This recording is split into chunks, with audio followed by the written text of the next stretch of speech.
everyone, welcome to this video on things you should know about Tokyo hotels before you go. I'm really excited to share these tips with you today, and if you stick around until the end of the video, I have a free gift for you. Alright, let's get started. Here's what we'll cover today. Unusual rules for checking in that don't apply in other countries. What kind of hotel rooms you should definitely avoid booking. Why you shouldn't stay in the Shinjuku area and the best neighbourhoods to actually stay in. When the best time is to book to secure the best rates and the best websites to book through. A secret tip for finding hotels in great locations. Differences between Japanese and Western hotels you should know about. Why you should generally avoid breakfast hotel buffets in Japan. And 5 unique types of accommodation to try in Tokyo if you're on a budget. Okay, let's start off with some frustrating rules. Okay, so the first thing you need to know is that check-in times are non-negotiable, and I would say that 90% of hotels in Tokyo won't budge on this at all. Usually the standard check-in time in Tokyo is around 3 PM. I know other countries are usually earlier, and if the room is ready before then, they'll let you check in early, no problem. It's considered all part of the service.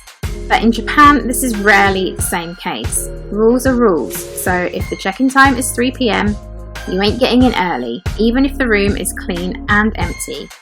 It can be really annoying, and it's even more annoying because most of the international flights land early in the morning. So I'm talking before 9 AM. So if you come off a 12-hour flight and you're completely exhausted, you finally make it to your hotel, and then you find out you have to wait another 6 hours before you can get into your room. It can make you feel really frustrated. So you need to bear this in mind when you're booking your accommodation. What time does my flight come in? And if I'm getting into the city before midday, what am I going to do until check-in? Most hotels will store your luggage for you, but not if you're in an Airbnb. What are you going to do in that time before check-in, based on what little energy you have? Or are you prepared to pay an early check-in fee to get early access to your room? This is especially important if you're flying long haul, so let's say more than 8 hours.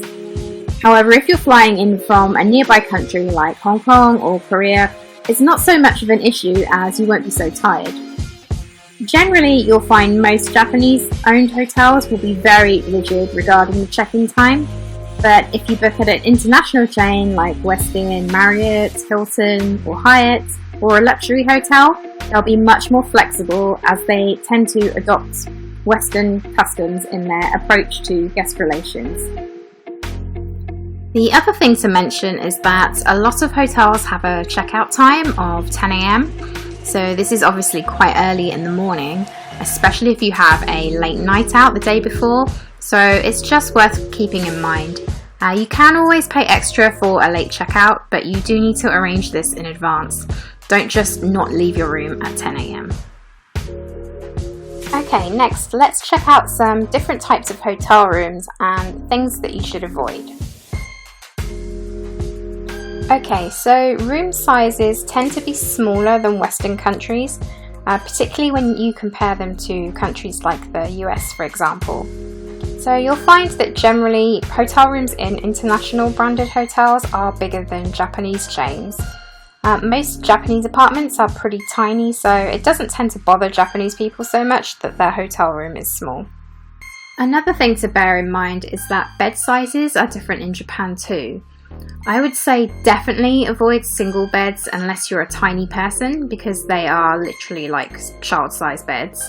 Also, a lot of hotels have these semi-double beds, or they call them small doubles. But if you're traveling as part of a couple, I would try and avoid these two, as there's not much room for 2 adults. You really need to go for a standard double room, it's much better.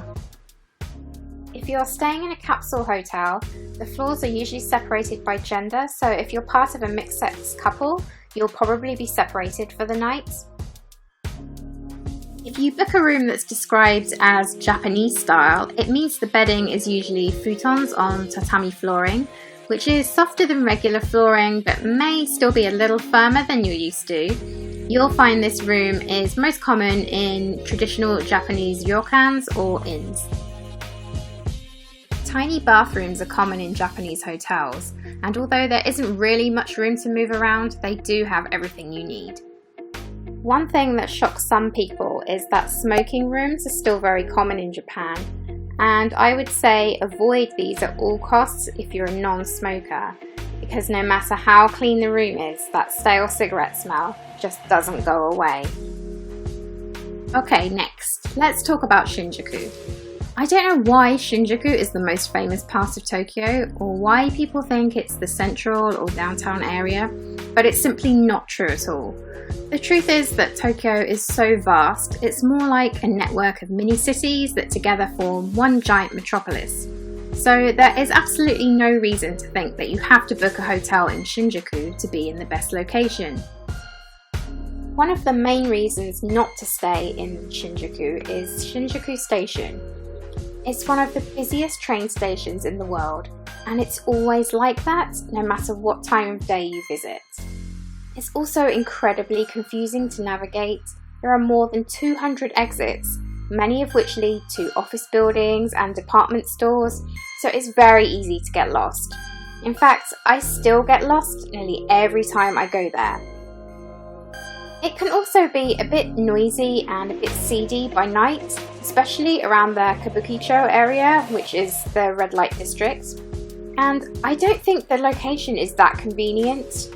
Many hotels that advertise as being in Shinjuku are actually around 20 minutes walk from the station. Okay, so right about now you're probably wondering, so if not Shinjuku, where should I stay in Tokyo? So I think Shibuya, Ginza, Tokyo Station and Roppongi are the best places to stay for convenience and modern architecture. And Ueno and Asakusa are great for traditional neighbourhoods and if you're on more of a budget. Okay, next up, let's talk about something else that I get asked all the time, which is when should I book my hotel and which site should I book through? As a general rule, 3 to 4 months out is when you'll find the best rates for hotels in Tokyo. That is, unless you're travelling during a public holiday, in which case you'll want to try and book as early as possible. The holidays you'll definitely want to try and avoid are Golden Week, which is at the end of April and the beginning of May, and the Obon holiday period, which is in August. These are the busiest times of year for domestic travel in Japan, and train travel, flights, hotels are all really expensive. Don't try to book more than a year in advance. The rates are super high and they will come down in price. In terms of the best sites to book through, Booking.com is great for flexibility as many of the hotels don't require any prepayment and you can cancel up until the day before. Agoda usually has a wider range of properties and often better rates, but you do usually need to prepay or pay a deposit in advance. You can also try Japanese booking sites like Rakuten, Jlan, and Japanican is really great for ryokans. Okay, so on to my next tip. Did you know that most cities in Japan don't have street names? So finding your hotel can be painful unless you have internet access. But even if you do have Google Maps switched on, if you have a lot of luggage, you don't want to be trekking around with your phone in one hand and your suitcase in the other. Believe me, I've been there. So my top secret tip is to look for hotels with the word eki in the name, or ekimai for the best locations. Eki is the Japanese word for station, and ekimai means in front of the station. So you know if the hotel name has either of these words in it, you won't have to walk far at all. Okay, next up, I just want to briefly highlight some of the key differences between Japanese hotels and Western hotels that do surprise some people. So most Japanese hotels don't have room service or bellboys. That means you'll need to take your own luggage to your room, unless you're staying in a luxury or international hotel. You may not be able to order that club sandwich at 10 o'clock at night, but you can find a convenience store nearby if you're feeling hungry. All Japanese hotels have vending machines, so you can easily buy soft drinks or a late night beer without leaving the hotel, which is really convenient. Free toiletries, pyjamas and slippers are all standard, although don't take the pyjamas home with you. The idea is that the hotel is supposed to provide you with everything you need for an overnight stay, so you don't need to bring anything with you. Not many hotels have English-speaking staff, so be patient and kind. There'll usually be a couple of staff members that can communicate with you, but don't expect it of everyone. If you're visiting Japan during the summer months, particularly in July and August, try to book a newer hotel, as they're likely to have better air conditioning systems in the rooms and you can control the temperature yourself. A lot of older hotels have the really old aircon units where you can't regulate the temperature, so it can get really hot and quite uncomfortable. It's totally fine to buy convenience store food and take it back to your room. In fact, a lot of hotels will have communal microwaves you can use to heat things up. One final thing to be aware of is that if you stay in a cheaper hotel, sometimes you get these pillows which are filled with beans and they're pretty uncomfortable, to be honest. Okay, next up, I want to talk briefly about why I'm not really a fan of Japanese hotel breakfasts. And I'm not talking about all breakfasts here, but really only Western style breakfasts. If you want to try a traditional Japanese breakfast, then absolutely go for it. You can see a picture of what it looks like here. So usually you'll be served fish, rice, miso soup and natto. If you don't know what natto is, it's fermented soybeans. It's quite smelly and the texture is very sticky, and a lot of non-Japanese people can't eat it, but if you're feeling brave, then go for it. In my experience, unless you're staying in a 4 or 5-star hotel, the Western style hotel breakfasts are generally disappointing and overpriced.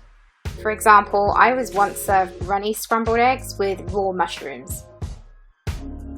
Instead of eating breakfast at your hotel, you could try finding a local cafe nearby. A lot of Japanese cafes do what they call morning sets, which are very reasonably priced breakfast menus. Or you could try finding a local bakery, or even pick up some items from the convenience store the night before. My personal recommendations for great breakfast and brunch spots include Bill's, which has branches in Ginza, Odaiba and Omotesando, Ivy Place in Daikanyama near Shibuya, and Eggs and Things, which has branches in Harajuku, Ginza and Odaiba. Okay, lastly, I just want to quickly run through 5 types of unique accommodations that you can find in Tokyo that are great if you're on a really tight budget. First up, we've got the Henna hotel chain, which is staffed by robots. You can see them working the front desk, on the concierge, and even cleaning the rooms. They have locations in Maihama, which is near Tokyo Disney, Haneda Airport, Ginza, Hamamatsucho and Akasaka, and you can expect to pay around 4,000 yen a night for a room here. Number 2 on our list is the Book and Bed Hostel Group. These are essentially bookshops with accommodation built into the bookcases. The average rate here per night is around 3,000 to 5,000 yen per person. They have locations in Ikebukuro, Shinjuku and Asakusa. They also have hourly rates starting from around 500 yen per hour if you just feel like having a snooze and a rest for a couple of hours. Number 3 are capsule hotels. They're a cheap alternative to regular hotels and they're great for solo travellers. You can find them all across the city, and some popular chains include First Cabin and 9 Hours. Probably not a good idea if you're a bit claustrophobic though. Number 4 on the list are manga cafes.